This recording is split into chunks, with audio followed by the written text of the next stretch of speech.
I have a question though. Why do you guys think? Why? So maybe again, I'm not as well versed in history as maybe the two of you are. I don't know. Why is the U.S. so inclined, so motivated to, basically dismantle communist governments or communist regimes? What's so scary about communist dictatorships? Back in the day, they used to believe in a theory, I guess, called the domino effect, which is if one country becomes communist, it's going to have an effect on the country next to it, and that country will become communist. But if fundamentally communism is broken and results in a super inefficient economy, I guess at that point they didn't realize that, or maybe there's another point. And why would you go? Because you just said that. Like, why would you care so much about the south of Vietnam becoming communist? Why does that matter? Okay, I don't know anything about because at the end of the day, you have to understand that like communism and capitalism, like the way these countries operate, are ideologically incompatible. Of course. Okay. For example, in Russia, nobody, like in the USSR at the time, nobody owns anything. You don't own the car that you drive. The state does. You don't own the building or the apartment that you live in. The state does. Not even the ruler of the USSR owns anything that he's touching. The party does. It's like in China. In China, you don't own any property. You lease it for 100 years. Till now? Yes. Till now. Yes. Wow. Apparently, if the lease runs out, you just pay and get an extension. Yep. And so you have a fundamental difference in what you own, private ownership versus state ownership between the United States and communism. And so they run differently. The thing is also... maybe because communist states have too much power because they own everything. Maybe. But not only that, the United States economy relies on trading and other countries having markets that they can trade with and work with, and these democratic countries that they can interact with. Doesn't it make it easier? Then they only have to trade with a singular entity, the government, because they own everything. The United States could not trade with the USSR. You know why? Why? Their currencies were incompatible. You have one currency that is based on the lump sum of goods and stuff that you produce, and you have another state that everyone owns everything.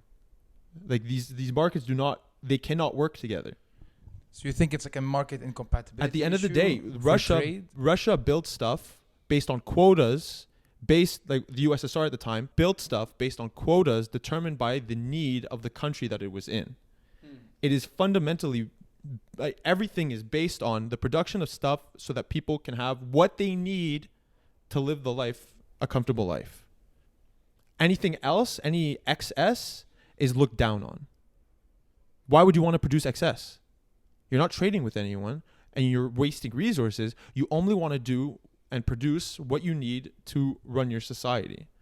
And the thing is that for the USSR during the 60s and 70s, and this is why a lot of people look back to those days, was functioning very well.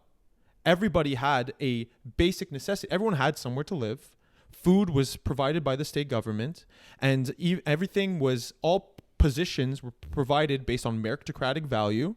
And you would only, there was no insane amounts of excess and wealth, but everyone had what they needed.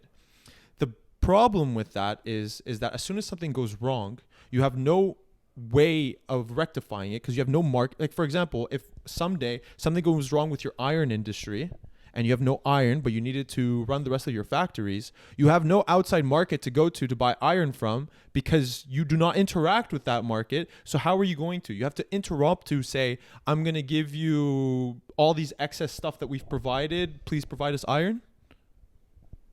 It's just fundamentally these systems behave in completely incompatible ways. The United States needs the world to not be communist. Oh yeah, because your currency is worthless. Yes. On the world stage. Yes. Your currency is worthless. That's the problem. You can't buy from other people because you have nothing worthwhile. You have to trade goods, like you said. Yes. It's like, I'll give you we have camels, give me iron, which is very difficult to do, I would imagine. There's this whole joke, I don't know if it's true, where at one point Pepsi had like the third largest navy in the world. Who? Pepsi.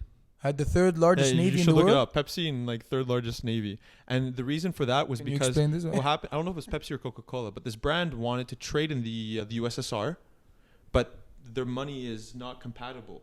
So what the USSR did is instead they provided vehicles and actual tangible things to this company to then provide their products in. And then Pepsi would sell the things to the US government or to Yes.